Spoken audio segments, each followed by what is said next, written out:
En cuanto a consultas, dudas que tengan respecto de las clases pasadas o las anteriores, las pueden hacer directamente por acá, por el chat, y si nos queda tiempo al final de la clase, las voy respondiendo. Si no, ya saben, por mail o por mensaje en los foros de la cátedra, pueden hacerlo sin inconveniente. Esto para ver que lleguemos bien, por lo menos con algunos temas centrales de lo que nos toca hoy. Bueno, si les parece, les voy a compartir pantalla. Si no se llega a ver bien, me avisan. Eso, estoy atento y cualquier cosa me dicen. Profe, ¿el Power después lo suben a cátedras virtuales? Eh, Posiblemente sí, igual los temas que vamos a tratar, de hecho tenemos material un poco más completo para compartirles. Ahora lo vamos a ir viendo. Genial. Gracias.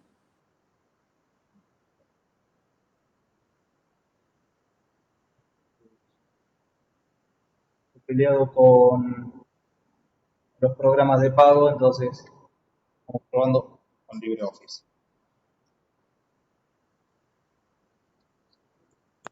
Bueno, hasta ahora lo que vinimos viendo es todo el nacimiento y el desarrollo, y ahora ya a pleno con la finalización de la vida de la letra de cambio. La clase pasada estuvieron viendo cómo funciona la solidaridad, todo el régimen de obligaciones dentro de lo que es la letra de cambio, y empezamos a ver el tema relativo al cobro. En definitiva, el mecanismo básico, que es el pago, y todo lo que hace ahora, vamos a estar empezando, a las acciones. ¿Qué ocurre? Obviamente, cuando funciona todo bien, cuando son los sistemas, los supuestos no patológicos, no hay inconveniente. La letra se crea, circula o no, y finalmente vence y se paga. Hasta ahí, todos de acuerdo, no hay inconveniente. Ahora bien, ¿qué pasa cuando esa letra no se paga o suceden distintas circunstancias que alteran el normal desarrollo de las relaciones cambiarias? Bueno, ahí la ley lo que nos va a ofrecer es todo un catálogo de acciones, acciones que son tanto cambiarias como extracambiarias. Ahora bien, Profe, no es libre el profe, ejercicio de estas acciones. Hoy lo que vamos a ver profesor, es una acción en particular, excepcional, que es la de cancelación, y un poco cómo funciona el régimen de prescripción, cuáles son los límites temporales para el ejercicio de las acciones. Para que tengan un pantallazo general, prescripción suele ser un tema bastante trascendente en la práctica, porque ahora vamos a verlo, vamos a empezar de hecho por prescripción. Eh, Muchas veces parece que los tiempos de la ley son muy extensos y muchos se plantean, bueno, pero ¿cómo se le pueden pasar 3 años a una persona sin reclamar? Les aseguro que en la práctica la mayoría de las causas que tengan van a estar discutiendo prescripción. Es una constante. Así que eso siempre queremos hacer especial hincapié y reforzarlo bien. Que va a ser de lo más útil que van a ver en su aplicación práctica. Y obviamente todo el régimen de acciones que es donde se inserta. Pero bueno, vamos a arrancar viendo primero todo el régimen de prescripción de las acciones en los títulos valores.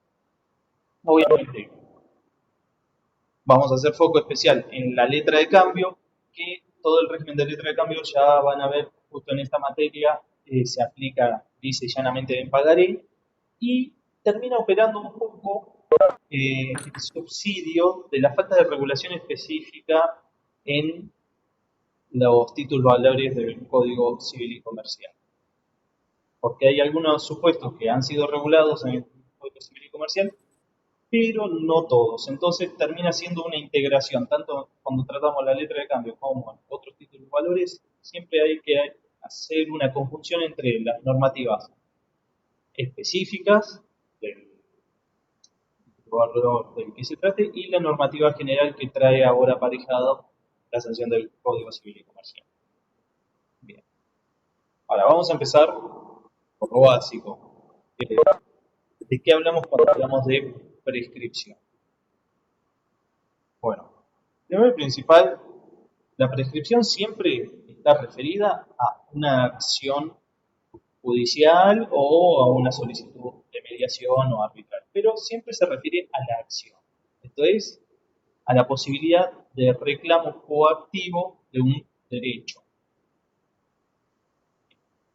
Esto, obviamente, tiene una regulación general, es un instituto propio de todo el derecho, y en particular la prescripción que estamos referenciando cuando hablamos de prescripción de acciones y títulos de valores es la prescripción extintiva. Esto es la pérdida de una acción por el transcurso del tiempo. ¿Por qué? Por una cuestión de seguridad jurídica, el legislador fija límites temporales a las acciones, a la posibilidad de instar una decisión judicial o incluso un laudo arbitral. Porque muchas veces en materia de letras internacionales o algún otro tipo de documento internacional suele sujetarse más a la decisión de tribunales arbitrales que a tribunales judiciales. Pero bueno, la ley se enfoca principalmente en la prescripción de acciones judiciales, pero es directamente aplicable también para casos arbitrales. Ahora, este instituto de la prescripción, que no es la pérdida del derecho, en esto les insisto, es la pérdida de acciones, es decir, la pérdida de esa potestad para el reclamo coactivo del derecho. El derecho no se pierde por el transcurso del tiempo, y eso se ve, por ejemplo, cuando la ley regula lo que es el pago voluntario de derechos prescriptos. En esos casos, impide la repetición, no es un pago sin causa. Si lo que se prescribirá sería el derecho, el pago realizado respecto de ese derecho una vez prescripto sería sin causa, sería siempre repetible. Bueno, esto no es así. Si ustedes pagan una acción, pagan un derecho que ya estaba prescripta su acción, la ley va a estimar correcto ese pago y no los va a autorizar a reclamar la devolución.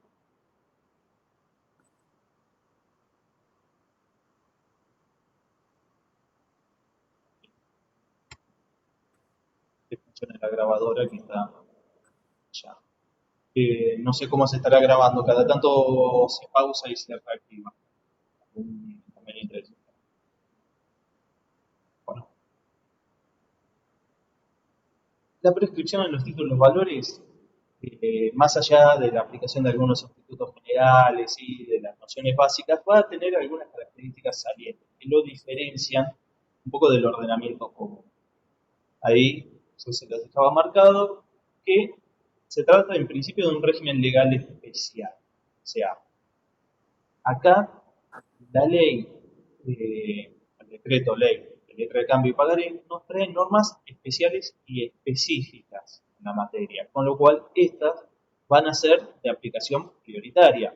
Primero tenemos que recurrir a las normas específicas que nos trae el decreto ley y luego en subsidio, supletoriamente, vamos a poder recurrir al régimen general que, ¿cuál va a ser? El del Código Civil y Comercial, por la naturaleza civil y comercial de la cuestión de que se trata. Acá no es de aplicación claramente el régimen de prescripción del derecho penal. A pesar de que en algunos casos, y esto se los aclaro porque en algunos casos lo han planteado, más que nada en algunas cuestiones de sanciones. Pero no, esto son obligaciones de naturaleza civil y comercial y por tanto la normativa de prescripción supletoria que se aplica es la del Código Civil y Comercial. Pero ya les digo, primero y principal, las normas específicas que trae el decreto ley. ¿Y en dónde va a hacer especial hincapié el derecho cambiario? En los plazos de prescripción. ¿Por qué? Porque van a estar atados a la idea general de la celeridad. Recuerde, uno de los fines de títulos valores es brindar celeridad en las relaciones cambiarias. Bueno, una de las proyecciones de esa celeridad se da en materia de acciones. La ley no solo busca acciones breves, sino acciones que se ejerzan rápidamente. Entonces, va a ir de la mano de una reducción considerable de los plazos generales de prescripción. Hoy en día el plazo ordinario de prescripción de las acciones que trae el Código Civil y Comercial es de 5 años, con algunos supuestos muy particulares de plazos menores. En cambio, el decreto ley, el plazo más extenso para la acción más extensa que trae es de 3 años, siendo la mayoría de las acciones de una prescripción de 1 año o incluso de 6 meses. Con lo cual se busca celeridad incluso en cuanto a la conclusión de las relaciones, al cierre definitivo de la relación y tratar de brindar mayor seguridad jurídica con esto, evitando que se inicien acciones en el tiempo indefinidamente. Y finalmente también va a tener algunas particularidades el régimen en cuanto a los alcances de los efectos de la prescripción y las interrupciones y suspensiones de la prescripción.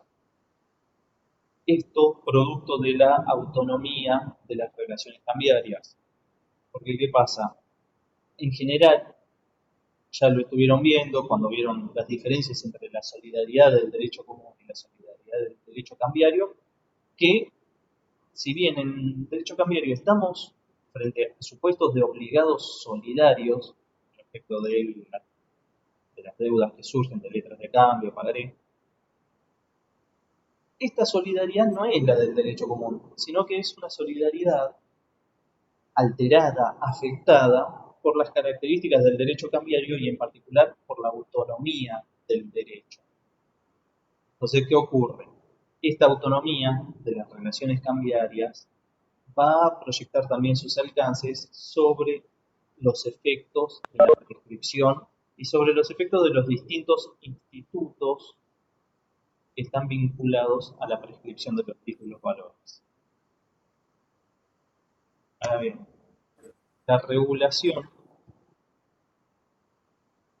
de la materia está prevista. ¿Había una pregunta?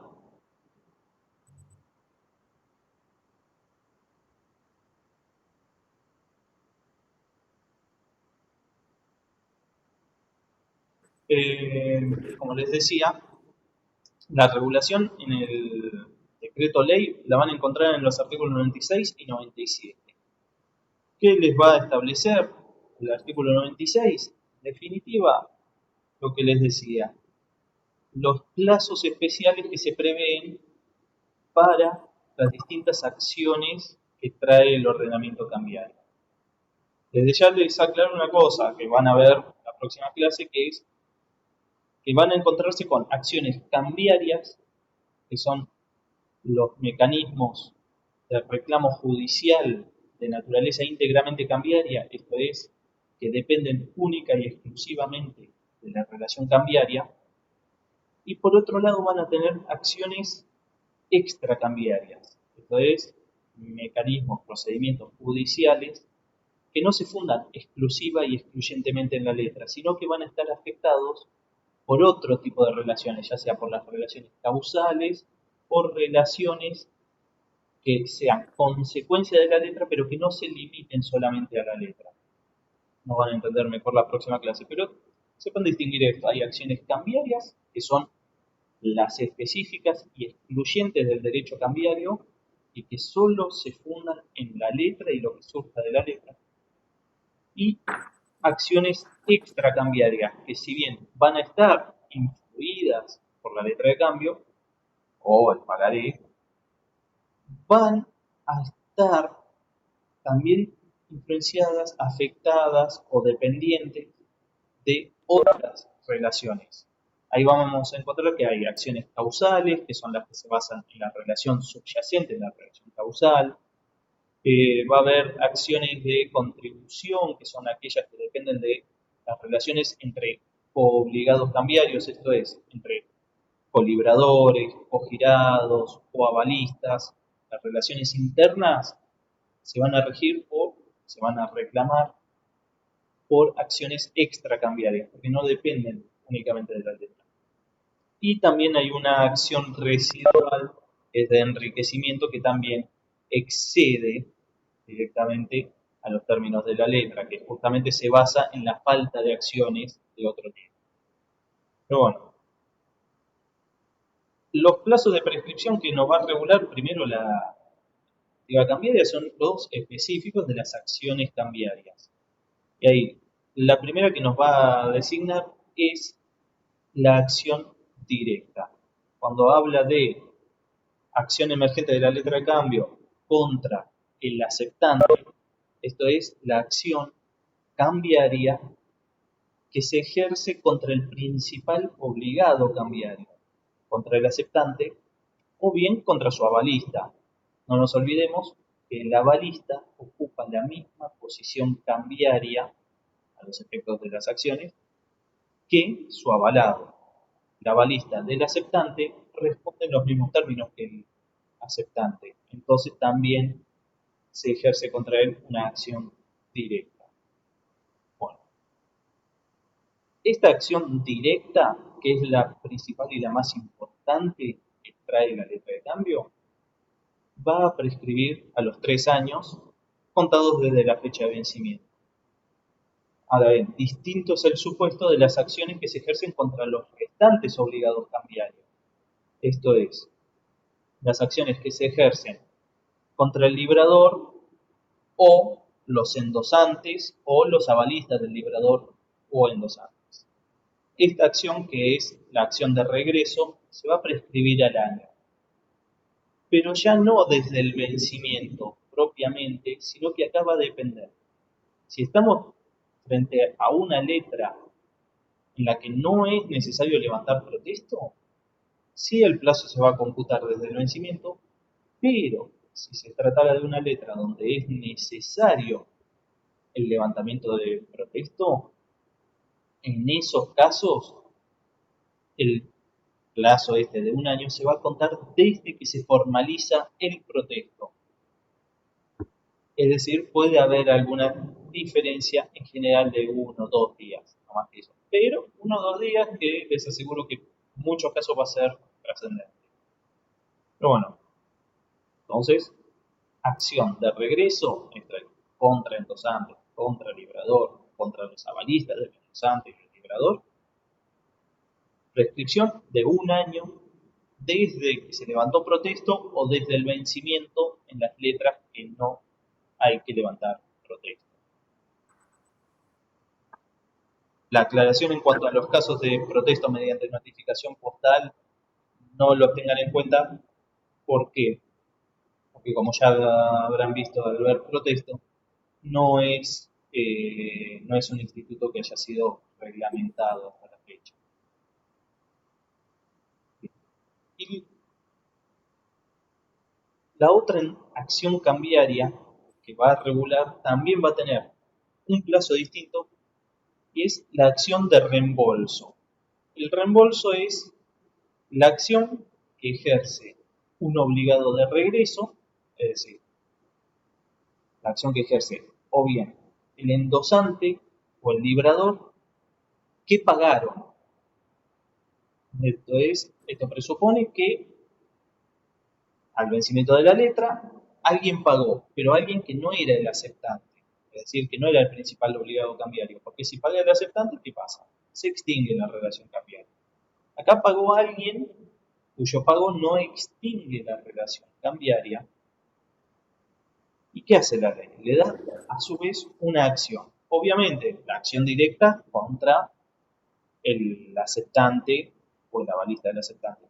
Pero también va a tener acción de reembolso contra los demás obligados regresivos que lo garantizan.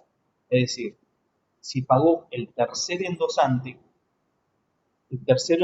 va a tener acción de reembolso contra el segundo endosante, el primer endosante, contra el librador y contra los avalistas de todos ellos. ¿Por qué? Porque va volviendo, va regresando hacia atrás en la cadena. Quien va pagando puede reclamarle a todos aquellos anteriores sujetos en la cadena que lo garantizan. Entonces, ¿cuál es el medio? La acción regresiva de reembolso. Esta acción va a tener un plazo de prescripción todavía más breve, de 6 meses, con la particularidad de que esos 6 meses se van a computar desde que se pagó la letra de cambio o desde que se notificó la demanda. Les pido un segundo si me pueden aguardar que me están tocando timbre y ahora ya enseguida seguimos.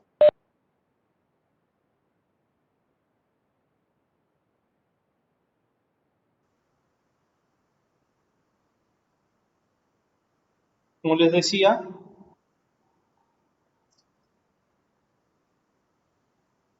hay una tercera acción que es la del reembolso para reembolsarse, para repetir lo pagado respecto no de los subsiguientes, sino de los anteriores obligados cambiarios.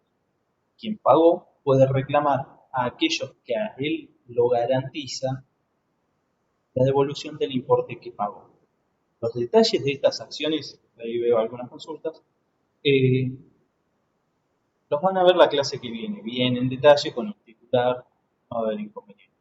Igual, sí, estas acciones, en principio, las van a poder ejercer tanto el portador legitimado, va a poder ejercer la acción directa como la de regreso, y los demás obligados van a poder ejercerlas también, tanto la directa, la de regreso, como la de reembolso si hubieran pagado.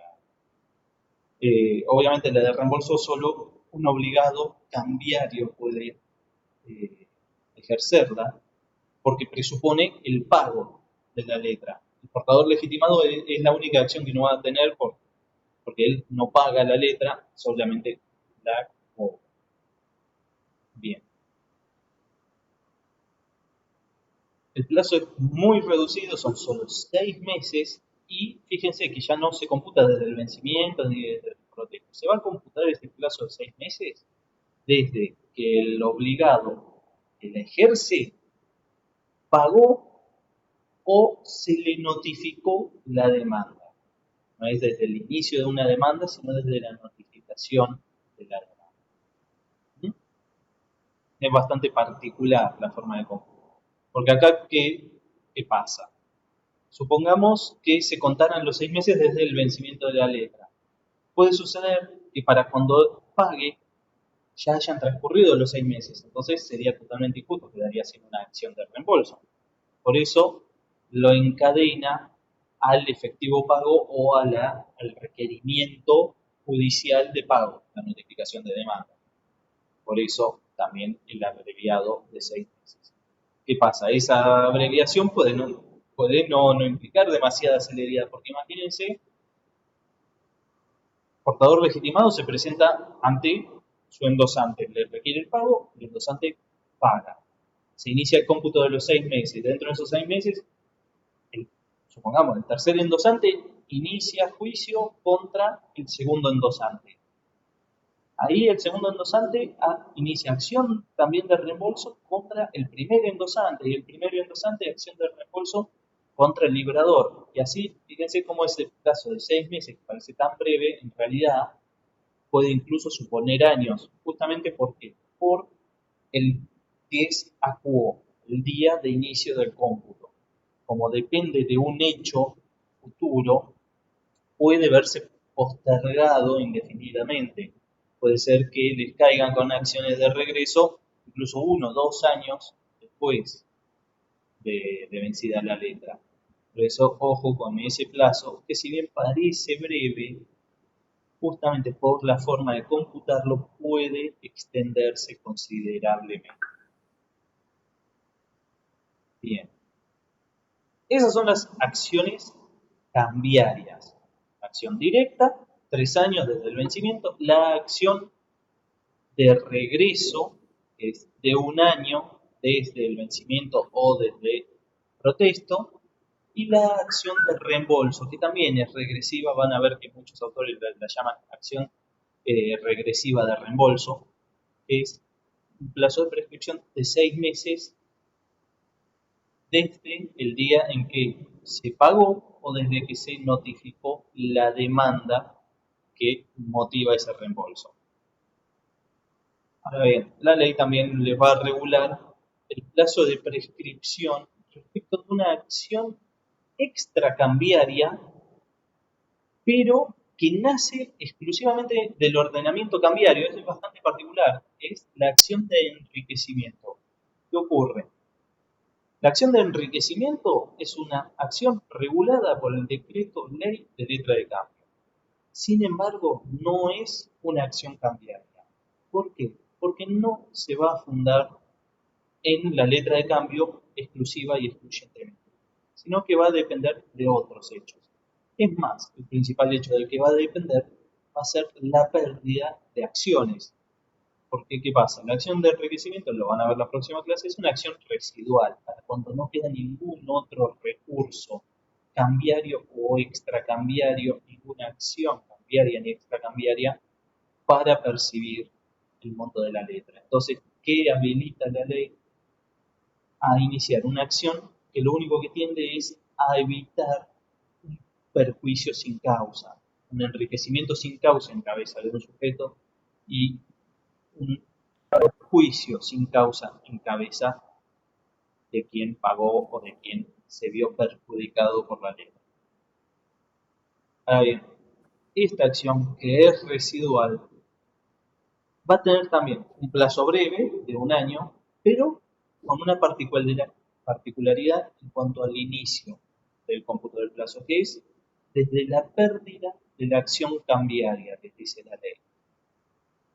Si bien es desde la pérdida de la acción cambiaria, en realidad es desde la pérdida de todas las acciones cambiarias o extracambiarias derivadas de la ley. ¿Y por qué les hago esa aclaración? Porque en realidad, si se pierden las acciones cambiarias, también se va a perder la acción causal vinculada a la letra. Porque justo una de las condiciones para ejercitar la acción causal es tener una letra no perjudicada, es decir, una letra de cambio en la que surjan válidas las acciones cambiarias.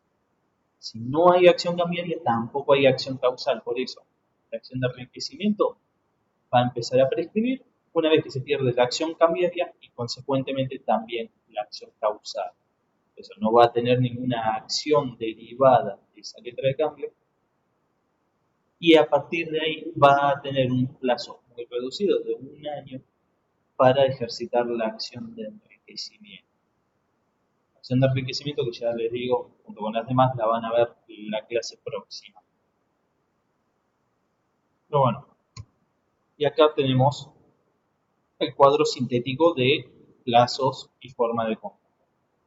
El tipo de acción, cambiaria 3 años desde el vencimiento, regreso 1 año desde el protesto o vencimiento, según corresponda. La de reembolso de 6 meses desde el pago de la letra, la notificación de la demanda, y la de enriquecimiento, que es 1 año desde la pérdida de acción. Ahora bien, les dije que había otras acciones extracambiarias, que son la acción causal y la de contribución. ¿Qué ocurre? Estas acciones, si bien son mencionadas y tienen alguna regulación dentro de lo que es el decreto ley, en materia de prescripción no tienen nada previsto.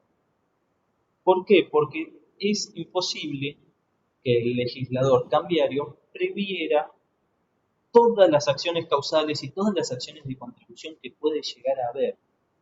¿Por qué?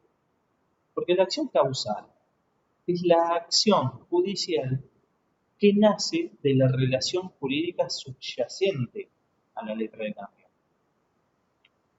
¿Esto qué quiere decir? Que puede fundarse en cualquier tipo de relación jurídica que dé lugar al libramiento de una letra de cambio. Entonces, la acción causal puede ser desde una acción de cobro de alquileres, si por ejemplo la letra se emitió en garantía de un contrato de alquiler, puede ser por resarcimiento de daños y perjuicios contractuales, por resarcimiento de daños y perjuicios extracontractuales, por, en definitiva, cualquier causa jurídica válida. Entonces, el legislador, al regular el derecho cambiario, no podía prever el plazo de prescripción de cada una de las acciones causales que puedan haberse visto vinculadas a una letra de cambio, sino que lo que corresponde en este caso es remitirse justamente al ordenamiento de fondo, ir al Código Civil y Comercial y analizar cuál es el plazo de prescripción que corresponde a la acción causal en particular. Si es una letra de cambio que se emitió para resarcir daños y perjuicios extracontractuales, bueno, la acción causal va a ser justamente la de daños y perjuicios, y su plazo de prescripción para este tipo de acciones, para ese tipo de daños es de 3 años. Distinto si es una relación contractual, daños y perjuicios contractuales, si el plazo se acorta, 2 años, depende también, puede ser de alimentos, la acción de alimentos que tiene plazo de 1 año o según si es repetición de alimentos, incluso se puede haber reducido. Con lo cual, cada uno de las relaciones causales, en definitiva, va a establecer cuál es el plazo de prescripción aplicable. Igual, para acción causal tienen que ir a ver la relación causal que lo motiva y ver la regulación de fondo sobre el Código Civil y Comercial en la mayoría de los casos. Ahora bien, el cómputo va a ser también en base a la normativa de fondo, y que en definitiva, ¿cuál va a ser el momento de inicio del cómputo? El momento en que queda expedita la acción, es decir, desde el momento en que podemos iniciar la acción judicial válidamente. Y similar lo que sucede en la acción de contribución, cuando hablamos de coavalistas, colibradores, coaceptantes, lo mismo. La acción de contribución va a depender de la relación subyacente entre los coobligados. Si no hay relación subyacente entre los coobligados, no va a haber acción. Y si hay una relación que puede ser un contrato de garantía, el mismo contrato de alquiler, puede establecer codeudores solidarios, codeudores comunados, demás. Bueno, va a depender de lo que se haya establecido en esa relación subyacente entre los coobligados cambiarios. Lo mismo va a haber que ir a las normas del Código Civil y Comercial, y lo mismo en cuanto al inicio del cómputo, que va a ser desde quedar expedita la acción. En general, en la acción de contribución, cuando va a quedar expedita la acción y cuando alguno de los coobligados paga. Pero bueno, eso depende, en definitiva, de la naturaleza de la relación subyacente y de las particularidades de cada caso. Por eso, el decreto ley no establece ninguna previsión específica al respecto.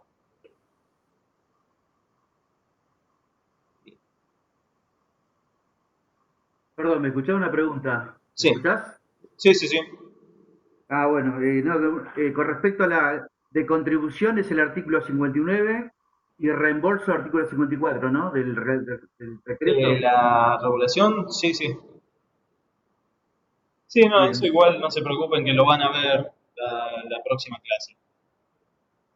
No quiero entrar demasiado para no sacar temas de la próxima y de hecho quedamos sin tiempo para lo que nos compete hoy.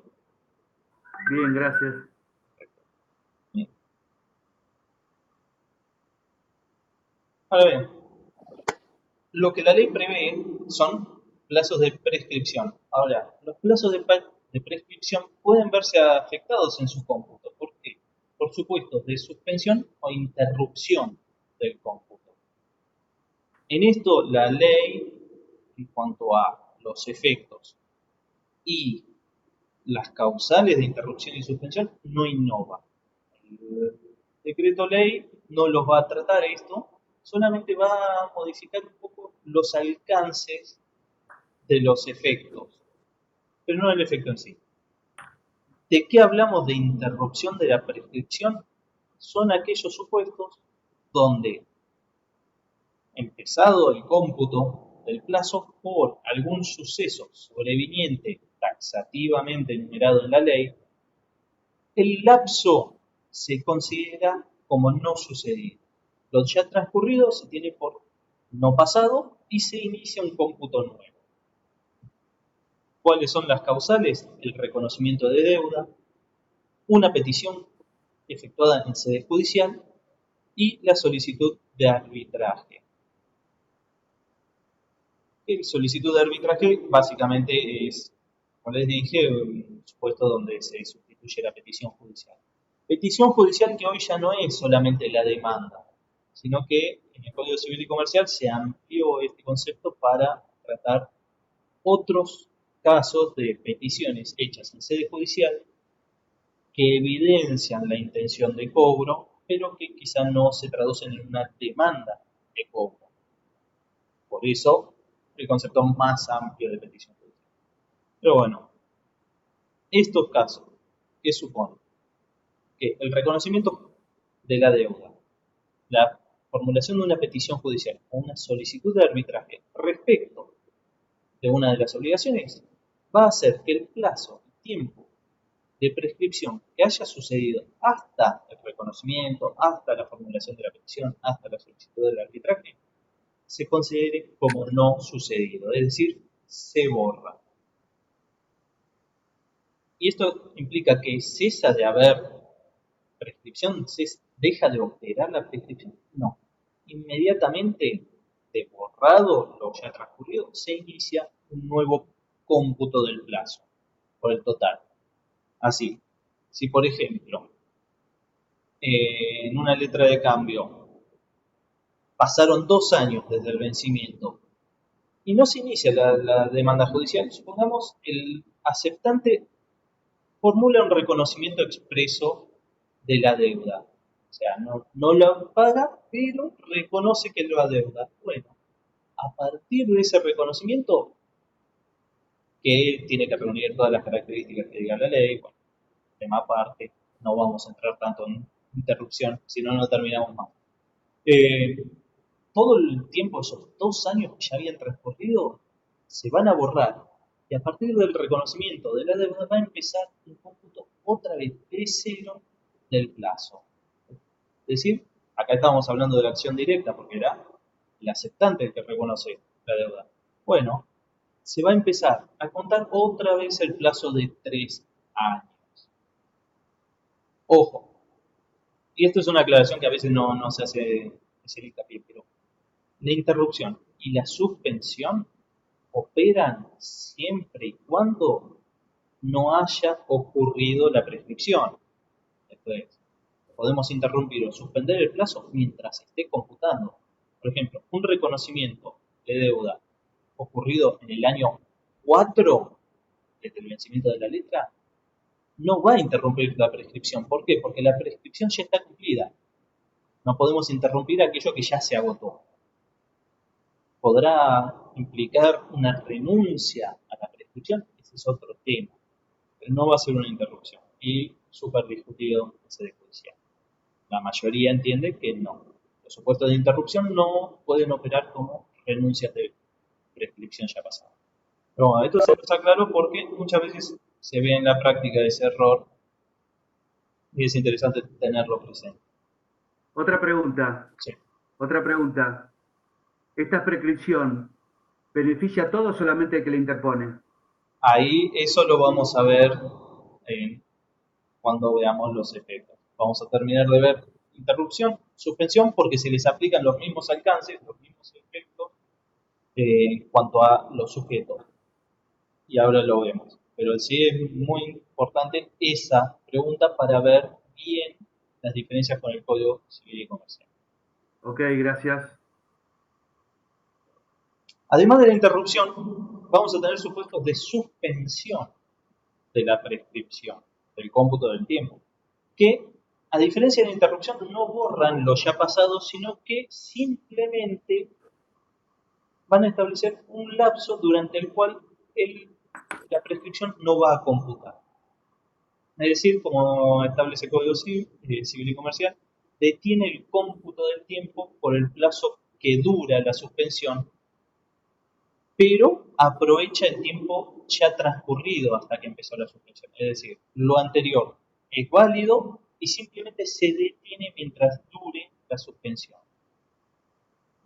Típico caso, el más habitual, es la interpelación fehaciente, esto es el requerimiento, por ejemplo en la letra de cambio, el requerimiento de pago por escrito, generalmente por carta documento. ¿Por qué? Porque hay muchos recaudos que se tienen que cumplir en cuanto a identificación de los sujetos, identificación del objeto del reclamo y constatación fehaciente de la recepción de la interpelación. O sea, no basta con que yo diga, sí, se lo reclamé, sino que tiene que ser fehaciente. Esto es que debe dar fe de la realización de la interpelación y de sus elementos, es decir, sujetos, objeto y fecha. No, que suspende por un año. El pedido de mediación, que fue incorporado con el Código Civil y Comercial, porque ¿qué pasaba? Había muchos supuestos donde previo al inicio de acciones era necesario, obligatorio, el inicio de una mediación prejudicial, pero no estaba prevista que la mediación o el pedido de mediación suspendiera o interrumpiera la prescripción, con lo cual nos encontrábamos de que estábamos medio al borde, al límite del que se nos venza la prescripción. Pero no podíamos iniciar demanda directamente, teníamos que ir a mediación, pero la mediación no suspendía ni interrumpía, se nos prescribe. ¿Qué hacemos? Bueno, hubo soluciones intermedias, finalmente hoy está receptado que el pedido de mediación suspende. Y después hay una serie de casos especiales para relaciones en particular que prevé el artículo 2543, pero que son muy especiales, por ejemplo, las reclamaciones entre cónyuges, padres a hijos y a la inversa, cuestiones que son más de casuística que no vienen al caso. Lo más habitual, lo que van a ver por lo general es la interpelación fehaciente y excepcionalmente el pedido de mediación, porque ya van a ver las acciones cambiarias cuando se ejercen por vía ejecutiva están exceptuadas de la necesidad de mediación prejudicial. Es meramente facultativa. Entonces, la mayoría de las acciones cambiarias no van a haber pedidos de mediación. Es muy excepcional el caso. Interpelación fehaciente, eso es de lo más habitual. Ahora bien, la particularidad que trae, bueno, los efectos se rigen por el Código Civil y Comercial, ya vimos, la interrupción borra lo transcurrido, inicia un nuevo cómputo, la suspensión tiene por válido el tiempo transcurrido, solo que frena el cómputo mientras dura la suspensión. Ahora, lo que viene a modificar y que viene a aclarar el decreto ley son los alcances subjetivos tanto de la interrupción como de la suspensión. Si bien el artículo 97 habla de que la interrupción de la prescripción solo produce efectos contra aquel respecto del cual se cumplió el acto interruptivo, esta solución es aplicable también a la suspensión. ¿Qué nos quiere decir el artículo? Que verificado un supuesto de interrupción o suspensión, los efectos solamente van a alcanzar a aquel sujeto con el cual se cumplió el acto. Es decir, si yo demando al endosante, la interrupción por petición judicial solo se va a ver configurada respecto del endosante. Si acciono solamente contra el librador, solo se va a interrumpir la prescripción contra el librador. Respecto de todos los demás sujetos, va a continuar el cómputo de la prescripción. Lo mismo pasa con la suspensión. Si interpelo fehacientemente solamente al librador o solamente al aceptante, respecto de los demás sujetos no estoy suspendiendo. Y esto es a contramano de la solución que da el Código Civil y Comercial para obligaciones solidarias.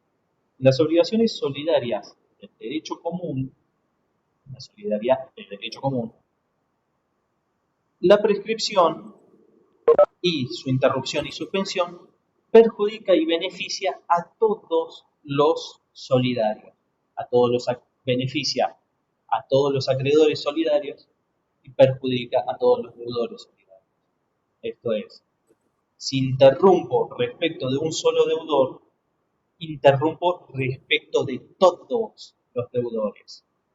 Y lo mismo desde la fase activa. Con que un acreedor interrumpa la prescripción, beneficia a todos los acreedores. En materia cambiaria esto no sucede. Los alcances subjetivos son personales, son individuales. ¿Producto de qué? De la autonomía. Esta es una proyección más de la autonomía de las relaciones cambiarias. El acreedor que interrumpe solo se beneficia él y solo perjudica a aquel deudor respecto del cual interrumpe. No se proyectan los efectos. Y acá es una cuestión a tener muy en cuenta, porque por ahí sucede que alguien se queda confiado, no, pero yo ya inicié demanda, ya está. Sí, bueno, iniciaste demanda contra uno, ahora todos los demás ya está, nada, se está prescribiendo. ¿Cómo se traduce esto en realidad en la práctica? Por lo general, la demanda se inicia contra todos los obligados cambiarios, justamente para interrumpir contra todos.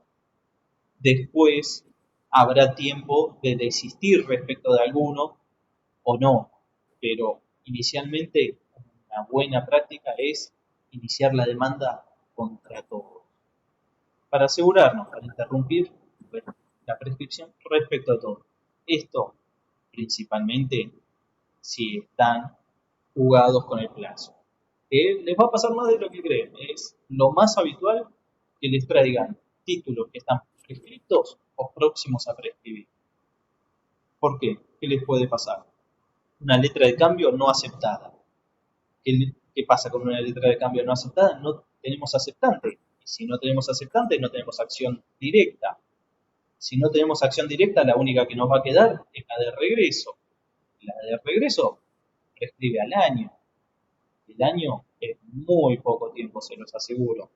¿Qué va a pasar? Que el cliente que los viene a ver, o si les toca estar del lado judicial, van a ver que se les presentan y que por ahí el titular del derecho no se acordaba, no encontraba el título, estaba negociando, estaba hablando porque no lo quería perjudicar al deudor, porque es conocido, es primo, es familiar, todo, y el tiempo pasó y bueno, y después eran las fiestas y después las vacaciones y se nos acabó el tiempo. Y le llega a ustedes por ahí, al abogado, con su estudio, con el plazo límite.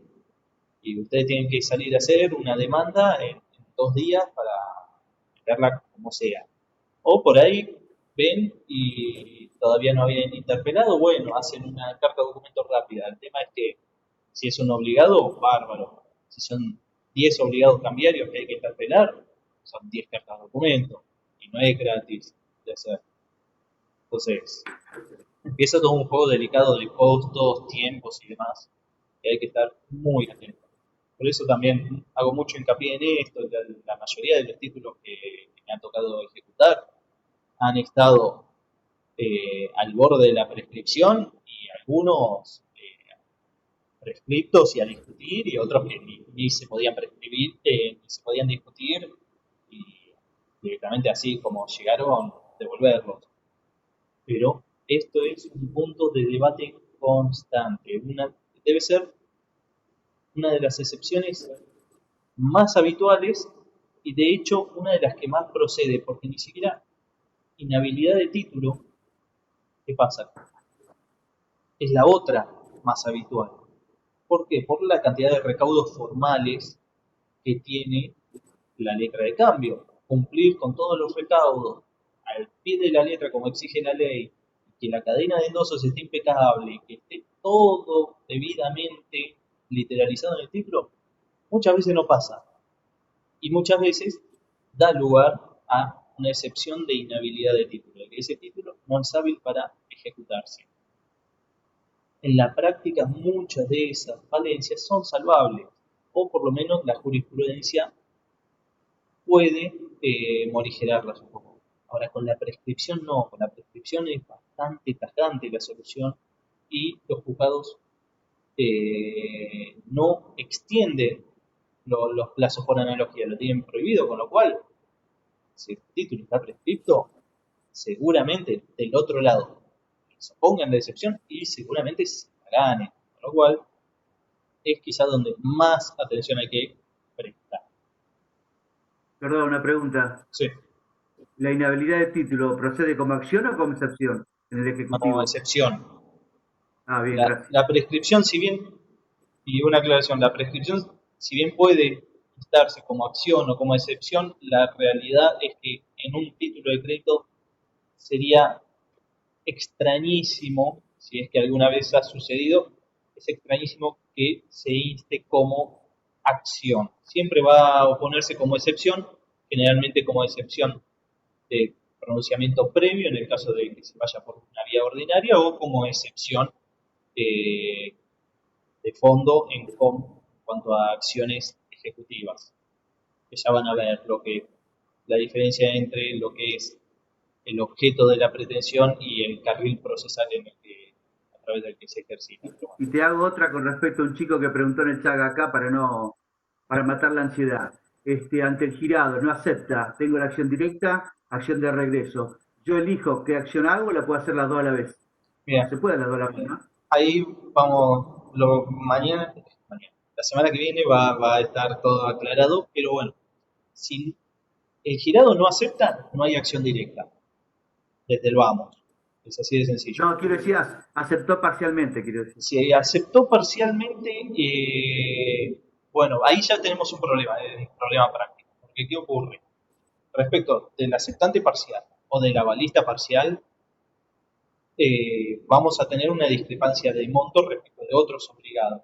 Entonces, si queremos en una misma demanda, podemos reclamar a todos. Nos vamos a encontrar que por ahí en sede judicial tengamos algunos inconvenientes en cuanto a la aclaración de los alcances de la demanda.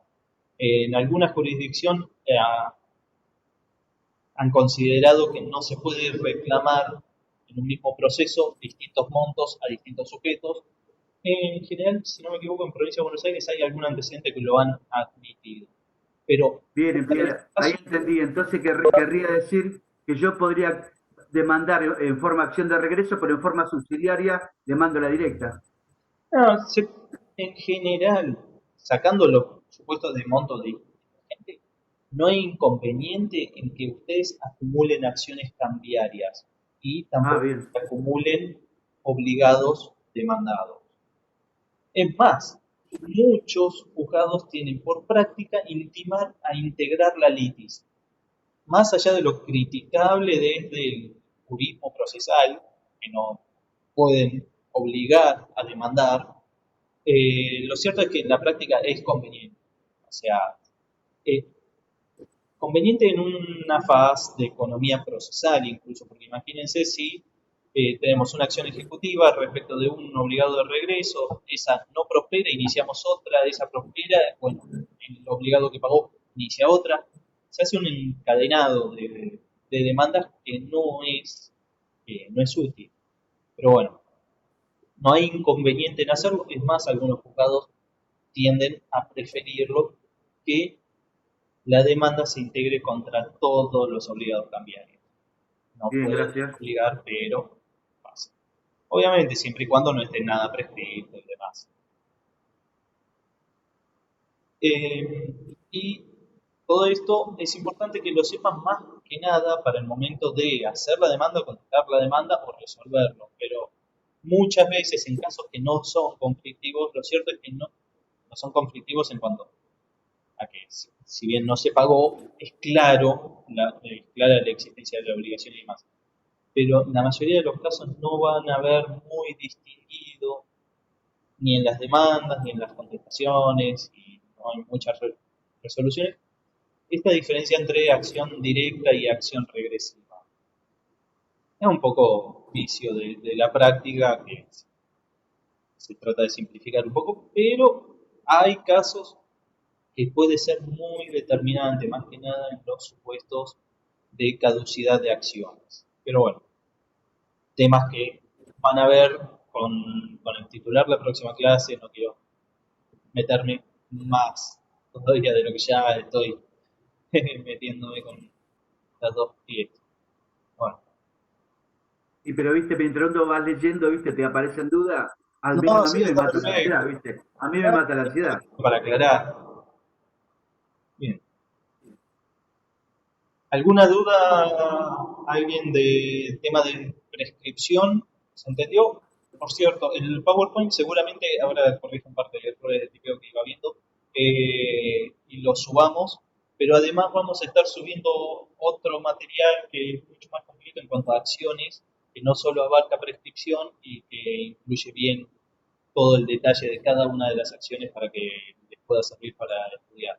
No lo subimos todavía porque queríamos que primero tengan la explicación tanto del titular respecto de acciones cambiarias y extracambiarias y la explicación de la clase de hoy de prescripción.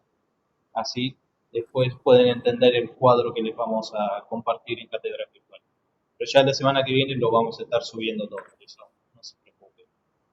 Profe, Sí, disculpe, estaba viendo mientras se desarrolla la clase Legón y no habla nada sobre la prescripción de la acción causal. ¿Es por algún motivo en especial? es O por sea, esto. ¿está muy desactualizado? No, es por esto de que el decreto ley no trae ninguna previsión sobre acción causal. Entonces, Legón ni lo trata porque en definitiva lo de la acción causal está regulado por el derecho de fondo. No es más que eso. Lo que sí va a tener seguramente Legón en cuanto a los recaudos para el inicio de la acción causal y demás, pero prescripción, no, decreto ley no lo trata, el libro tampoco, pero esto es producto de que no está regulado por el código, por el decreto ley, sino por el código de fondo. No es más que eso. Perfecto, gracias. ¿Sí? ¿Había otra pregunta? Sí, yo no llegué a copiar justo cuando dijo las acciones extracambiarias, y dijo los plazos, digamos, cuando prescribe, tanto para la acción causal como la de contribución. Ahí, en el cuadro lo van a tener ahora cuando termine la clase y lo suba, pero acción causal, acción de contribución va a depender del derecho de fondo. Con lo cual, eso va a haber que ver cada una de las acciones y si el cómputo de la acción es desde que queda expedita, desde que puede ejercerse. Esto también, cuando queda expedita la acción, va a depender de la regulación de fondos, del tipo de regulación de que se trate y demás. Y después, en cuanto a la acción de enriquecimiento, sí, es de un año, es la única extracambiaria que regula en materia de prescripción, que es de un año desde que se perdieron las acciones. Después las otras las tienen en el artículo 96 y van a tener el cuadrito, así que en eso no se hagan problema.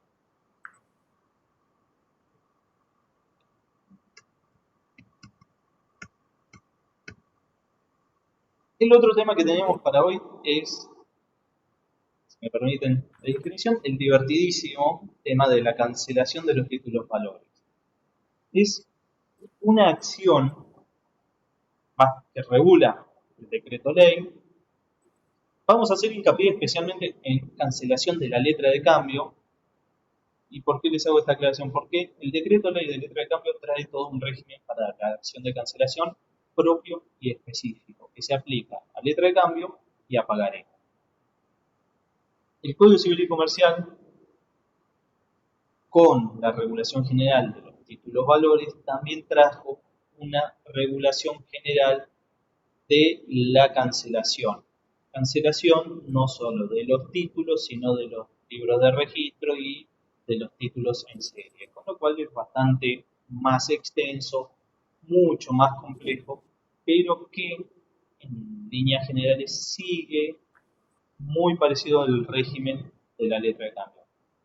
Eso no lo vamos a ver, nos vamos a centrar en la cancelación de la letra de cambio y del pagaré, que es lo específico del decreto ley, lo que está previsto en el programa.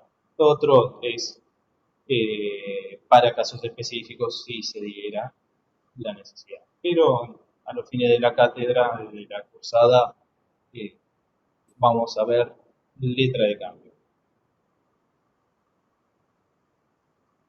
En cuanto a la clase, les aclaro, la estamos grabando. Creo que hubo algunos cortes al principio, pero ya estarían solucionados. Igualmente la vamos a estar subiendo luego video a YouTube y en material también, en la cátedra virtual. Así que no se preocupen.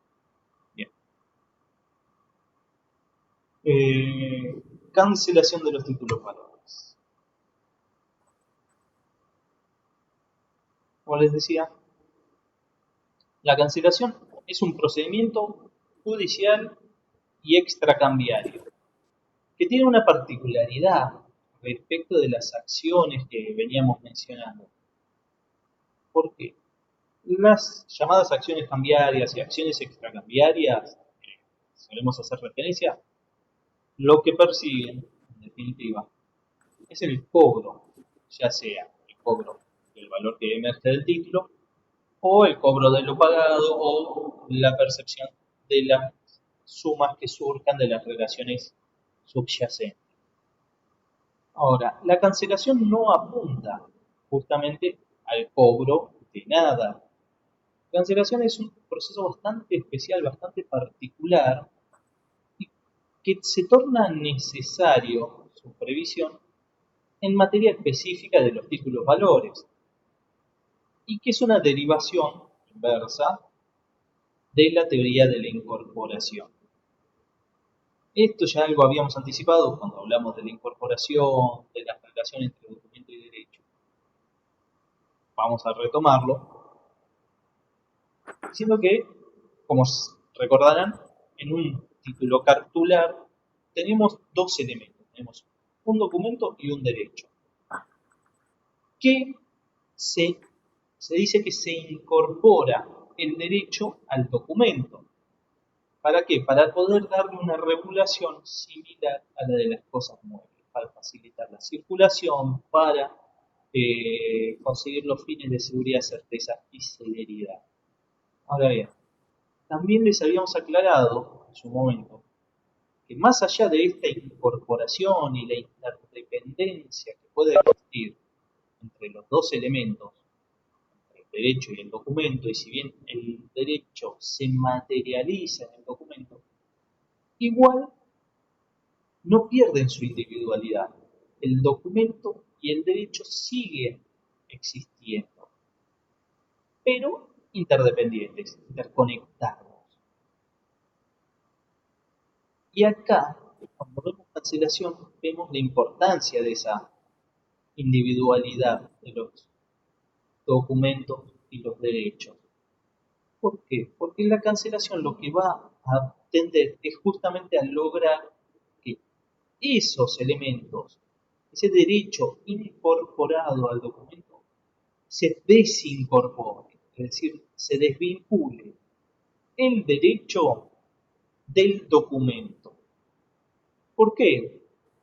En la vida del documento, y tratándose de un elemento material, en papel por lo general, o cartulina, está sujeto a muchas vicisitudes, como típico el robo, la pérdida o la destrucción, sea total o parcial. Es decir, está sujeto a la suerte de cualquier cosa mueble. Entonces, ¿qué pasa? Si perdemos el documento, perdemos definitivamente el derecho. Pareciera que por la teoría de incorporación así fuera, pero esto no sería una solución justa. Que por solamente no poder encontrar el documento o que se se nos cayó justo en la parrilla cuando estábamos preparando el asado, la letra de cambio, o se nos cae en el agua, o nos agarra la lluvia, o no tenemos suerte y en la calle nos asaltan, o hurtan el título. ¿Es justo que por el infortunio se pierda un derecho? Que nos olvidemos, el derecho incorporado en una letra de cambio, en un pagaré, integra el derecho de propiedad, tiene tutela constitucional, con lo cual que la mala suerte haga depender en definitiva tener o no un derecho, no es una concepción muy justa del fenómeno jurídico. Entonces, para evitar esas situaciones y darles una solución, se previó un mecanismo judicial. ¿Por qué judicial? Porque necesita estar rodeado de suficientes garantías. Vamos a ver por qué y por cómo está estructurado. Pero fue necesario crear un procedimiento que, rodeado de garantías suficientes y por tanto sede judicial, permita que ese derecho que estaba incorporado a un documento que fue robado o perdido o destruido pueda salir del documento y pueda seguir existiendo.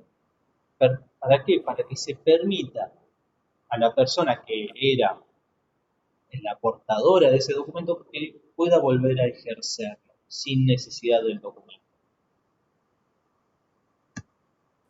Es un procedimiento bastante extenso en su regulación, bastante oneroso en la práctica y bastante poco utilizado por, por los interesados. Tras que no es quizá muy habitual la pérdida, sustracción o destrucción de una letra de cambio o de un pagaré, el costo que tiene todo el procedimiento es muy elevado, entonces lo torna poco recomendable en la mayoría de los casos. Bueno, ahora vamos a ir viendo.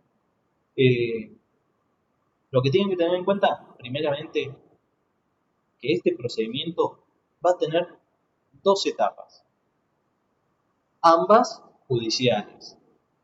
Una primera etapa, que todos los autores van a llamar necesaria,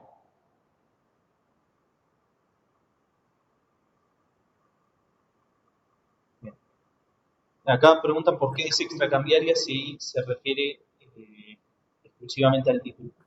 Es extracambiaria porque el fundamento de su ejercicio de hecho no va a ser cambiario, no se va a fundar en el documento, sino justamente en la falta de documento. Y por ahí es lo que me faltó claro.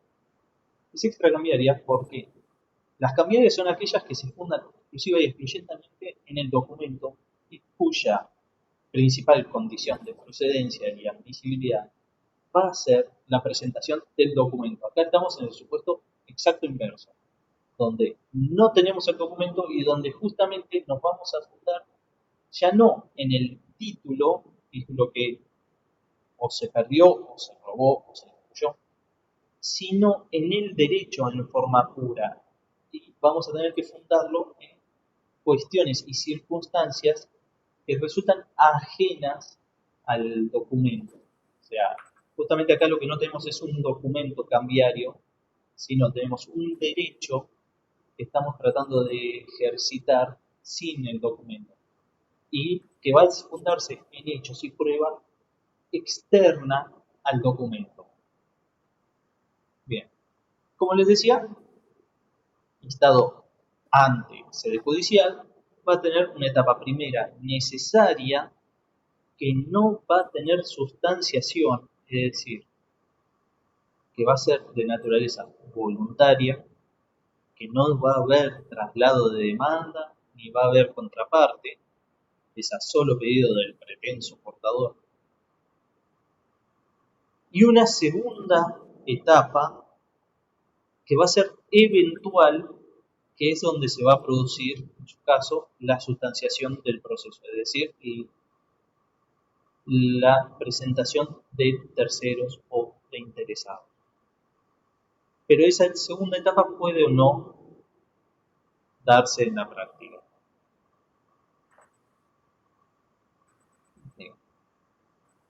Lo central es esta primera etapa necesaria, que se inicia ¿cómo?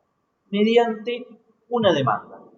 Demanda que se presenta en sede judicial y en la que se debe identificar no solo todos los requisitos propios de una demanda, que dependen de cada ordenamiento procesal local, sino que va a tener que cumplir con los recaudos que le establece el artículo 89, que son los específicos del procedimiento de cancelación, que va a consistir básicamente en la identificación correcta y definida de la letra o el pagaré que se pretenda cancelar, así como la petición expresa de la cancelación.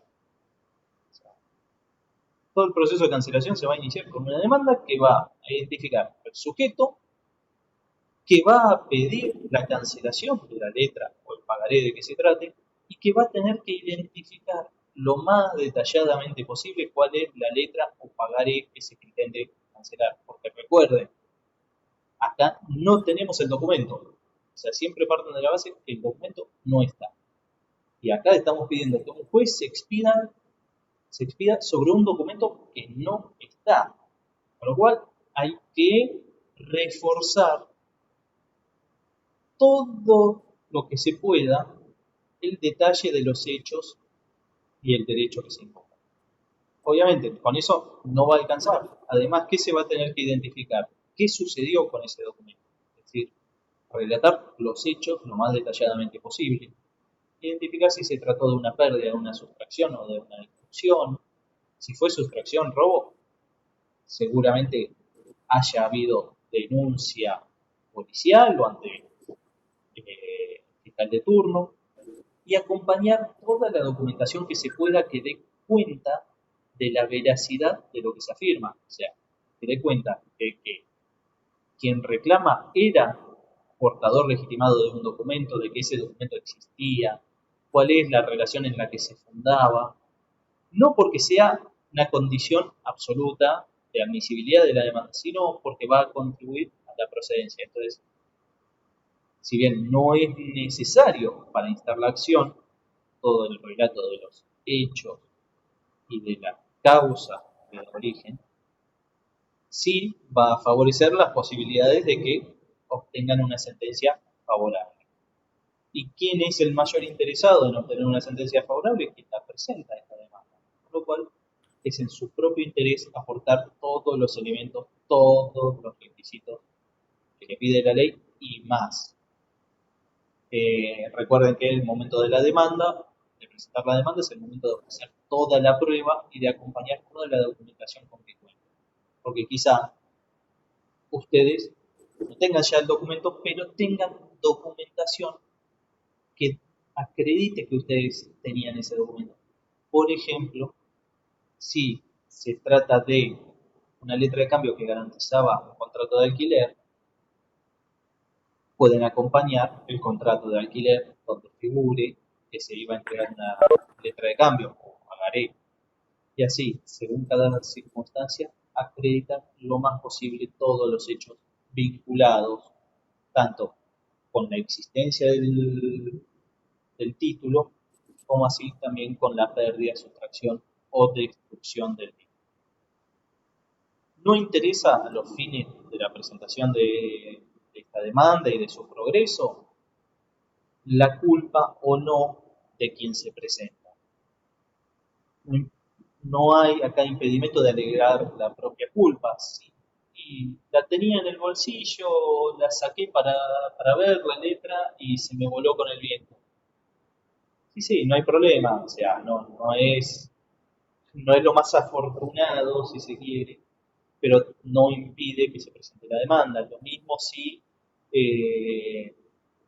incluso puedo alegar que en un momento, de un arrebato de emoción violenta, tiré pagaré al fuego porque no quería tener nada que ver con la persona que me lo dio y después me arrepentí y procede la acción, sí, también. obviamente es cuestionable, pero va a proceder.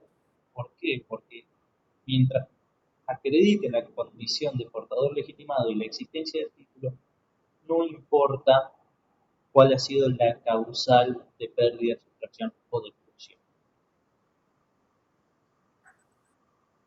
Tampoco va a ser necesario el cumplimiento de lo primero que establece el artículo 89, que es la comunicación del hecho. Porque la ley acá en realidad no lo distingue bien, pero está previendo dos cosas distintas, que no quedan atadas entre sí. Porque lo que va a importar es el proceso judicial de cancelación. El que va a tener efectos jurídicos va a ser el proceso de cancelación. Pero la ley prevé la posibilidad, dice, de comunicar el hecho, esto es, la pérdida, la sustracción, la destrucción del título, al girado y al librador. Esto es la denuncia. Una cosa es la denuncia y otra el proceso de cancelación. La denuncia de la pérdida de sustracción de la destrucción, sí, claramente se puede comunicar y claramente el portador está facultado a comunicar esa pérdida de sustracción o destrucción, tanto al girado como al aceptante como al librador. Esto no hay ningún impedimento. Pero esa denuncia no va a producir mayores efectos jurídicos. Lo único que puede llegar a generar es la posibilidad de que se agrave, si se quiere, o se facilite la prueba de una eventual mala fe. Pero la denuncia por sí sola, la comunicación por sí sola, no impide que el girado ni el librador paguen esa letra a quien se las presente. Y tampoco los constituye en obligados de mala fe.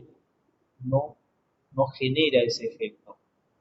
Puede facilitar la prueba, puede llegar a dar lugar a una mala fe, sí, pero no es suficiente la sola denuncia para impedir el pago ni para constituir en mala fe al girado ni al librador.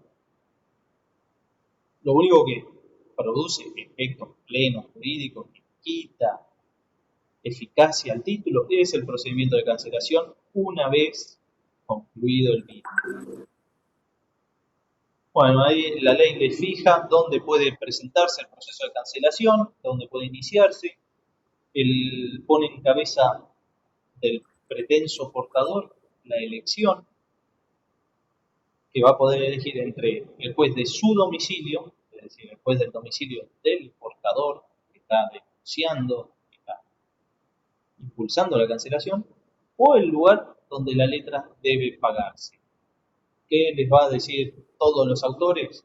Inicienlo siempre ante el juez del lugar donde debe pagarse. Ya lo vamos a ver, pero esto básicamente les reduce los costos a la mitad. Perdón, acá no sé si lo nombraste, parece que no. Con respecto a la fianza que pide acá, ¿en favor de quién es la fianza? Yo Ahora perdí lo la vamos a ver. letra. Falta para ver un poco la fianza. Ah, bien, bien. Pone ahí entre los primeros recaudos, pero es más interesante ver primero qué consiste la cancelación, cómo opera y para qué va a servir esa fianza y cómo se va a determinar. Bien. A los fines estamos acá en la petición. Se formula judicialmente, tiene que cumplir estos recaudos, debe identificarse la letra, debe acompañarse toda la prueba que pueda ofrecerse y no va a haber traslado de la demanda. Lo único que se va a abrir es una etapa de examen por parte del juez. ¿De qué? De los antecedentes que se hayan aportado, la prueba que se haya ofrecido y en su caso la prueba que se produzca. ¿Qué va a hacer el juez con esta presentación? Va a dictar una resolución, identificando, individualizando la letra, o el pagaré en su caso, y disponiendo su cancelación y autorizando su pago para una vez transcurridos 60 días desde la publicación de dictos que va a ordenar si la letra hubiera vencido o 60 días desde el vencimiento de la letra. Y acá viene el tema que les decía, del costo y por qué siempre iniciarlo en el domicilio de pago. Porque esta resolución que identifica la letra y que ordena su cancelación tiene que publicarse mediante edictos en el lugar donde tramita el juicio y en el lugar de pago. Esta publicación de edictos por 15 días es tremendamente onerosa. No debe bajar hoy fácil de los 20.000 pesos. Súmenle a eso las costas del proceso, porque es un proceso voluntario, no hay contraparte en esta etapa, con lo cual todas las costas van a ser soportadas por quien insta el proceso.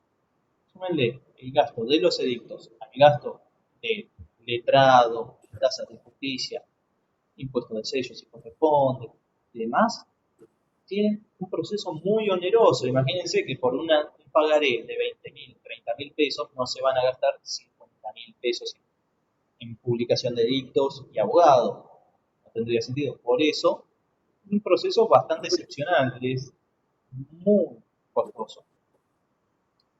Si inician el proceso en el domicilio del portador, del prepenso portador, y no coincide con el domicilio de pago, calculen que la publicación de edicto la van a tener que hacer en los dos lugares, en el lugar del procedimiento y en el lugar de pago.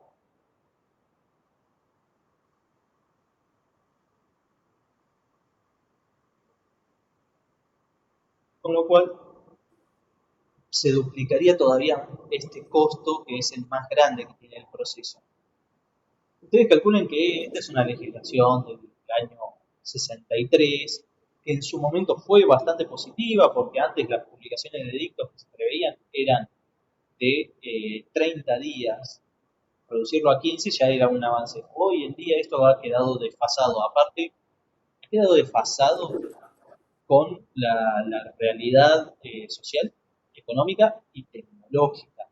Hoy la mayoría de los boletines oficiales y de las publicaciones periodísticas y de los diarios son electrónicas y son de rápida, fácil consulta, con lo cual el mismo fin se puede conseguir con publicaciones mucho más breves y mucho más fáciles de rastrear hoy en día. Hoy con simplemente poner el nombre del portador legitimado podríamos detectar fácilmente si hay una publicación de edicto referido a una letra de cambio o un pagaré. Por eso, es más fácil su consulta, es mucho más rápida su comunicación, pareciera quedar desfasado esta publicación tan extensa. Pero bueno, es uno de los, porque insisto en esto, es uno de los principales obstáculos en general al planteo de este procedimiento. Pero bueno, es decir, recapitulando un poco, presentación ante el juez del lugar de pago o juez del domicilio del cancelante, el prepenso portador, a cumplimiento de los requisitos en cuanto a identificación de la letra del pagaré, aporte de todos los elementos, descripción de los hechos y causal del pedido de cancelación, resolución judicial. Resolución judicial que va a proveer la cancelación, va a ordenar la publicación por 15 días y vencido ese plazo de 15 días de publicación va a empezar el plazo para las oposiciones y vencidos 60 días va a permitir que se ejerzan los derechos derivados del título cancelado. Con la publicación y la notificación al girado y al librador va a concluir esta primera etapa de la que le hablaba, que es la etapa necesaria que no tiene bilateralización. Y recién con la comunicación al girado y al librador, estos sujetos van a estar compelidos a no abonar el título que se les presente. ¿Vieron que les dije? Acá la ley lo aclara. La denuncia del extravío, de la sustracción o de la destrucción la mera denuncia hecha al girado o al librador no impide el pago de la letra ni del pagaré. Si lo denunciaron pero no instaron la cancelación, el girado y el librador pueden válidamente pagar el título. ¿Cuándo se detiene esa posibilidad? Cuando se les notifica la resolución judicial de cancelación. Recién a partir de ahí el girado o el librador van a estar obligados a no pagar. Porque si pagan, habiéndosele notificado la cancelación, pagan mal. Y quien paga mal, paga 2 veces. Eso, principio, dogma de derecho cambiario. Bien. Publicados los edictos, vamos a entrar a una segunda etapa que es eventual. Porque, ¿qué pasa? Se publican edictos. ¿Para qué? Los edictos no son para evitar el pago del título. El pago del título se evita con la notificación al girado y al librador. Notificación que se va a hacer por cédula, en principio, por el medio que establezca el Código Procesal. Ahora bien, ¿para qué sirven entonces esos edictos? Y los edictos van a servir para poner en conocimiento del posible portador actual del documento sobre la existencia del proceso, para que pueda venir a ejercer sus derechos. Porque por ahí puede haber pretensos portadores de mala fe que endosaron el título y al otro día metieron la demanda de cancelación. Instalaron el proceso de cancelación. Entonces, ¿qué pasa con ese sujeto de buena fe que recibió el título y que se encuentra con que ese título está siendo cancelado judicialmente? Bueno, para eso se establece un periodo de oposición. ¿Para qué? Para que el tenedor del título que se pretende cancelar pueda presentarse judicialmente y oponerse, como el título lo indica, a esa cancelación.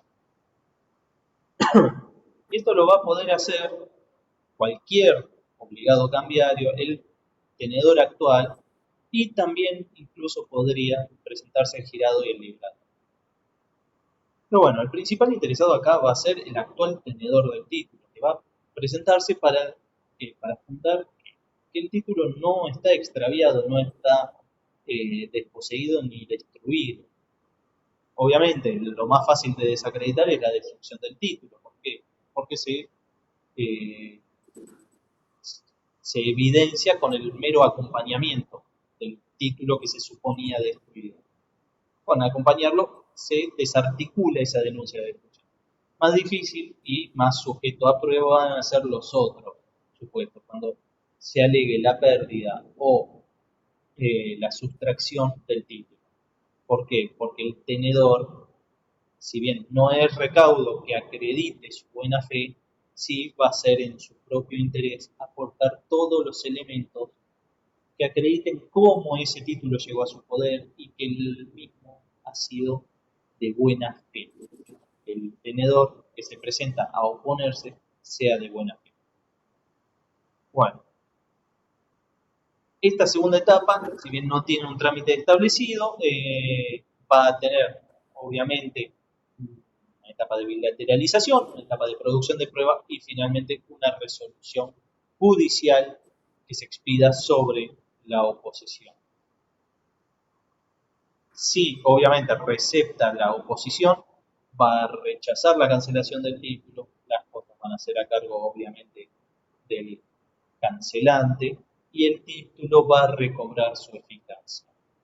Si la oposición es rechazada, la cancelación es receptada favorablemente y se van a producir los plenos efectos de la sentencia de cancelación. Esto es, va a habilitar al cancelante tanto a ejercer el derecho al cobro de ese título cancelado e incluso puede habilitarlo a solicitar la emisión de un nuevo título en sustitución del cancelado.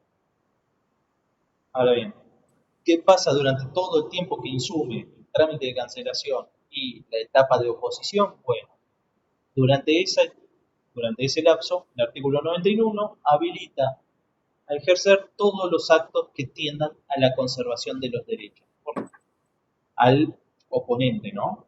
Porque ¿qué pasa? El oponente va a tener un título que quizás todavía no venció y respecto del cual hay que cumplir actos cambiarios, sea presentación a la aceptación, levantamiento de protestos, fijación de plazos, fijación de fecha, presentación al cobro.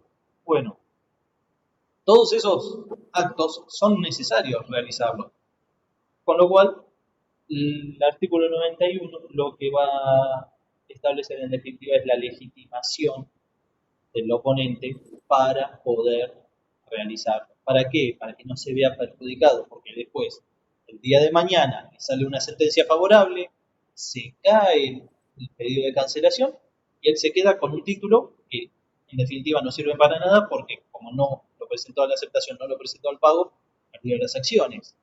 Entonces no, la ley evita esa situación. Bien.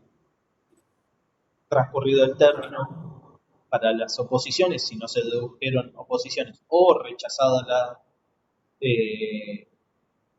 la oposición que se haya presentado mediante sentencia, la letra queda definitivamente privada de toda eficacia. El título pierde su eficacia y el cancelante puede exigir el pago con la constancia judicial, es decir, copia, testimonio de la sentencia y certificación actuaria de que no se presentaron oposiciones o sino con la sentencia del rechazo de las oposiciones. Con esto, ¿qué puede hacer entonces? ¿Cuál es el objetivo último de este proceso de cancelación? El cancelante, el sujeto que se vio privado del título, sea por destrucción, sustracción o por pérdida, pueda cobrar el mismo. Excepcionalmente también, si no había vencido el título, lo cual es difícil por el transcurso del tiempo, puede llegar a exigir un duplicado y gestionar las firmas necesarias al efecto. Pero el objetivo es la cancelación de ese título, la desvinculación del derecho respecto del documento y la legitimación del cancelante para poder ejercer los derechos sin tener el documento. La cancelación extingue todo derecho emergente de la letra. Y acá, esto es lo que nos importa. No perjudica los derechos de terceros. El proceso de cancelación no puede perjudicar a terceros de buena fe, obviamente. Hayan o no opuesto oposición al progreso. Y para eso existe la fianza. Fianza que, fíjense, va a subsistir hasta tanto se presente la letra cancelada o se opere la prescripción. ¿Y esto por qué es? Convengamos, la notificación de edictos es una notificación ficta. No es una notificación real porque no se puede identificar quiénes pueden llegar a ser los actuales poseedores, tenedores de la letra o del pagaré. Es un dato que no se conoce y por tanto no se los puede notificar personalmente. La única forma es mediante la notificación ficta a través de los diarios y boletín oficial. Pero nada garantiza que quien tiene un título de crédito tome conocimiento del proceso de cancelación. Y por esa sola circunstancia no puede verse perjudicado tampoco en sus derechos. Porque de la misma forma que en principio el proceso de cancelación tiende a resguardar los derechos del comprador desposeído, eso no quita que haya que tutelar también los derechos del actual poseedor o tenedor de buena fe de la ley. Una forma de garantizarlo es el instituto de la fianza. Fianza que es una modificación respecto del régimen que Yadarola en su momento tomó como referencia. Es una incorporación propia de nuestro derecho. ¿Y qué se establece? Que quien pretende la cancelación tiene que ofrecer y constituir una garantía, una fianza, destinada a qué? Destinada justamente a asegurar, a resguardar los derechos del eventual poseedor o tenedor de buena fe de ese título que se está cancelando. Porque ¿qué ocurre? Tramitada la cancelación, supongamos que no hay oposiciones. Bueno, notificamos al girado o al librador. Bueno, ¿qué va a pasar? Que quien obtuvo la sentencia va a poder cobrar del girado o del librador su derecho. Pero hay un tercero que quizás es de buena fe, que tiene un título que él cree que es válido, que está esperando que venza, y cuando vence finalmente va, se presenta al girado y ahí lo reciben con básicamente un sopapo de realidad.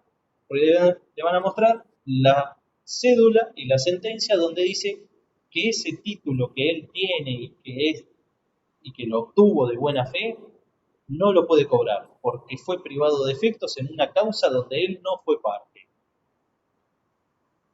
Si no vemos una forma de garantizar el derecho de esa persona que es de buena fe, claramente estamos en una situación de manifiesta injusticia. Entonces, justamente este tenedor del título cancelado no va a poder cobrarlo del girado, no lo va a poder cobrar del librador. ¿Por qué? Porque está cancelado, no tiene eficacia ese título. Pero él tiene un derecho también emergente del mismo. Y se ve privado en virtud de una sentencia en un proceso en el que no fue parte. Entonces, como no fue parte de ese proceso, la sentencia no lo puede perjudicar sus derechos. ¿Y cómo va a ser la forma de prevenir ese perjuicio? Mediante la fianza. ¿Qué va a poder hacer el tenedor de buena fe? Va a poder accionar sobre esa fianza que se constituye al inicio del proceso de cancelación. Fianza que obviamente tiene que ser ofrecida por el cancelante y en caso de insuficiencia de la misma va a corresponder al juez ajustarla, requerir una mejora de esa garantía. Pero bueno, vean cómo se articulan los distintos derechos de los sujetos afectados por este proceso. Y la fianza, en definitiva, se tiene que mantener hasta que haya operado la prescripción. Porque, ¿qué pasa? Puede ser que se entere el tercero recién cuando va a accionar judicialmente de que la letra fue cancelada. Entonces hay que darle tiempo a que se agote el plazo con que contaba el tenedor para accionar y ahí recién va a poder garantizarse que no se va a presentar nadie, que no se va a afectar ningún derecho. Entonces se equipara la prescripción de las acciones cambiarias con el mantenimiento de la fianza. Ya pasado el plazo de prescripción, nadie se va a poder presentar válidamente a cobrar y por ende la fianza pierde su razón de ser. También lo cierto es que en la realidad económica esa fianza constituida 3 años antes seguramente haya perdido no solo eficacia sino valor. Pero bueno, es un tema de macroeconomía que no vamos a entrar ahora. Bueno, esos eran los dos temas que había para hoy y de hecho ya estamos con el tiempo justo. Y aprovecho para preguntarles si ha quedado alguna duda, si se entendió. Más que nada, cancelaciones es un proceso bastante rebuscado porque no sigue la lógica habitual de los procesos judiciales. Justamente acá tenemos un poco invertido el mecanismo porque tenemos una resolución en el marco de un proceso que se inicia como voluntario y que luego eventualmente se bilateraliza y que va a dar lugar a una segunda sentencia, con lo cual, y que encima puede no suceder y producir efectos sin necesidad de la etapa de sustanciación, con lo cual puede ser un poco complicado, pero no se rebusquen más de lo que les dice la ley, es bastante, si bien extenso, pero dentro de todo claro el ordenamiento. No sé, Voy Omar. a intervenir sintéticamente. ¿Cómo les va? Estuve escuchando la clase de Fernando, ciertamente muy detallada, con suficiente fundamento. Lo felicito al doctor Lavecchia, como siempre, por la claridad de la exposición. Solamente quiero contarles que, respecto de los papeles de comercio, este procedimiento de cancelación, que es muy extraordinario, que no lo van a ver muy asiduamente, queda circunscripto en realidad al pagaré. El cheque tiene otra forma de cancelación porque obliga al desposeído o por el cheque extraviado o robado o lo que sea, a denunciar el robo, el extravío, el hecho ante el banco con orden de no pagar. Esto luego tiene que ser ratificado ante la justicia, será el fiscal, la UFI que corresponda, traer luego, acompañar al banco dentro de las 72 horas esa denuncia de extravío, y en realidad eso es lo más usual que van a ver, es el extravío, el robo de cheques. Es muy difícil, primero no lo van a ver con letra de cambio, o sea, la letra de cambio es una rara avis, que encima se pierda es peor, no existe.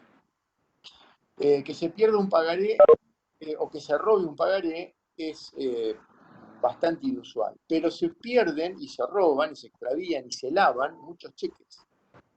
Entonces el procedimiento habitual no es este, sino será el de la denuncia del hecho ante el banco con orden de no pagar. Luego, en el proceso, en realidad se ordinariza, porque se abre una prueba tan amplia que deja de ser obviamente juicio ejecutivo, lo cual circunscribe esta cuestión solamente al pagaré, de los peores juicios que les puede tocar. Acuérdense esto que les digo, si alguna vez en el ejercicio de la profesión les toca hacer una cancelación de un pagaré con oposición, será de lo más divertido y más traumático de los juicios que pueden tener. Por supuesto que no es lo mismo una oposición en un pagaré de 10.000 pesos a uno que sea de varios millones de pesos. Quien pierde un pagaré de varios millones de pesos merece ser fusilado. Así que ese sería otra pena.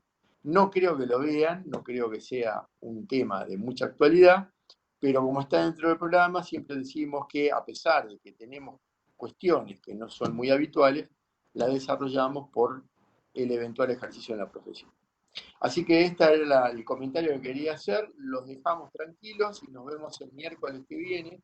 Vamos a hablar de acciones cambiarias y extracambiarias. Ahí sí vamos a prestar bastante más atención, porque es un tema vasto, es bastante complicado, y es en definitiva lo que van a ejercer. Las acciones frente a los incumplimientos cambiarios, vamos a ejercer las acciones que correspondan. Y de esta vamos a hacer un detalle.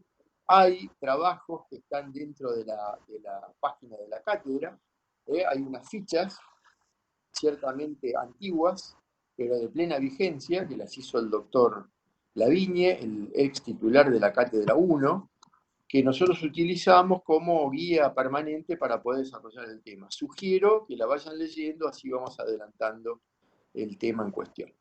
Bueno, nada más, era eso. Les agradecemos. Vayan a descansar.